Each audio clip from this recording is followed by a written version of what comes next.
Vamos lá falar de uma coisa que muita gente sente, mas que quase ninguém gosta de admitir. A vergonha de pedir ajuda. E não é uma ajuda qualquer, é pedir comida. Algo que devia ser a coisa mais simples do mundo, mas que a sociedade transformou num autêntico teste à nossa dignidade. Mas porquê? É isso que vamos tentar perceber hoje. Esta frase do Henrique Hermes, para mim, acerta em cheio. É o resumo perfeito do problema. Como é que uma necessidade tão básica, tão humana, se tornou um obstáculo social tão grande? Vamos mergulhar a fundo nisto. Então, primeiro ponto, de onde é que vem esta vergonha toda? E olhem, a resposta pode surpreender, não vem da fome. A origem é bem mais complexa. É uma espécie de peso invisível que a sociedade nos põe em cima. E é aqui que a coisa fica séria. Esta vergonha não nasce connosco, ela é imposta de fora para dentro. É o medo do olhar do outro, do julgamento, da desconfiança, e tudo isso alimenta uma voz cá dentro, sabem? Uma voz interior super cruel que monta um verdadeiro teatro de tortura mental. E a primeira coisa que essa voz diz é isto: é a culpa. Aquele sentimento esmagador de que a falha é nossa, de que devíamos ter feito melhor, mesmo quando as circunstâncias estavam totalmente fora do nosso controle. Logo a seguir, vem o arrependimento. Aquela fantasia de que, se fôssemos mais espertos, podíamos ter previsto o futuro e evitado a situação.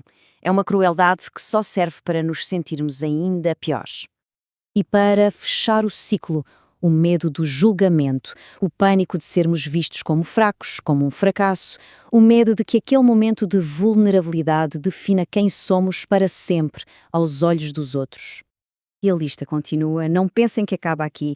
Há o medo de cruzar com alguém conhecido na rua e virar o tema de conversa da semana. E aquela sensação horrível de que a ajuda não é gratuita, de que vem com uma dívida invisível, uma gratidão eterna que nos prende e nos sufoca. Bem, mas isto não é só uma luta que acontece dentro da nossa cabeça. Quando uma pessoa finalmente ganha coragem para pedir ajuda, o que é que encontra lá fora? Muitas vezes, em vez de uma mão estendida, encontram um verdadeiro corredor de humilhações. É quase como uma prova de obstáculos, sabem? Primeiro, a pessoa passa a ser suspeita, tem de provar que não está a mentir. Depois, é a exposição pública, a seguir a burocracia, os papéis para provar que se merece ajuda. E hoje em dia, ainda há o risco de alguém filmar e a pessoa virar um vídeo viral humilhante. E esta frase, o now, diz tudo, não é? Fome é uma necessidade biológica, não é um crime para ser julgado. Obrigarem alguém a passar por um interrogatório, por uma humilhação, para poder comer, é de uma injustiça tremenda. E agora, se calhar, o obstáculo mais perverso de todos: a chantagem espiritual. É quando a ajuda vem com condições, com um preço moral ou religioso. A ajuda verdadeira não pede nada em troca. Ela é uma ponte para a estabilidade, não é uma jaula de controlo. Ok, mas vamos ao fundo da questão. Qual é a raiz disto tudo? Por que é que a nossa sociedade cria esta armadilha da vergonha? Vamos agora à grande mentira social que está por trás disto. É a pergunta que não quer calar, não é? O que é que está tão errado conosco, como sociedade, para que se sinta vergonha de precisar de ajuda para uma coisa tão básica como comer?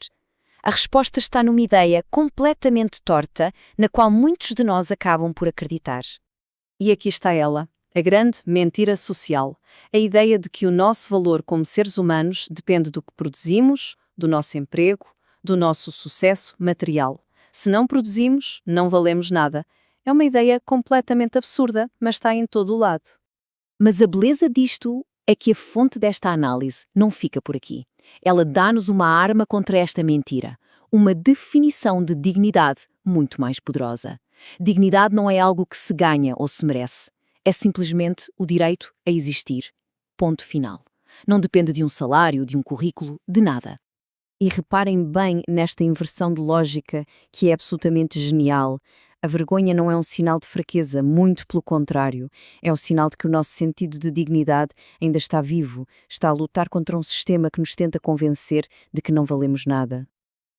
Ok, já percebemos o problema. E agora? O que é que se faz? Bem, a parte boa é que há ferramentas práticas, estratégias que se podem usar para proteger a dignidade quando se precisa de pedir ajuda. A primeira linha de defesa é mental. É preciso separar as águas. Uma coisa é precisar de ajuda, que é perfeitamente humano e normal. Outra coisa, completamente diferente, é sentir-se sem valor. Isso é só a mentira social a tentar entrar na nossa cabeça. Agora, uma dica super prática, uma estratégia mesmo. Não é preciso contar a história da vida inteira para justificar a fome. Frases curtas, diretas, focadas na necessidade imediata. Isto protege a pessoa de uma exposição desnecessária.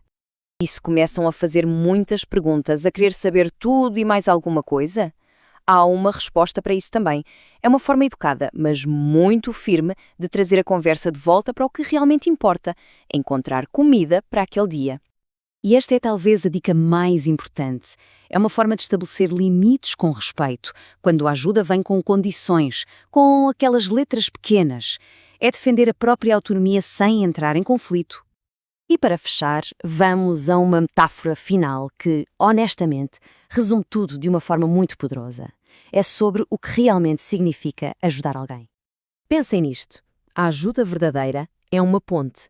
Discreta, funcional, que liga um ponto de necessidade a um ponto de estabilidade.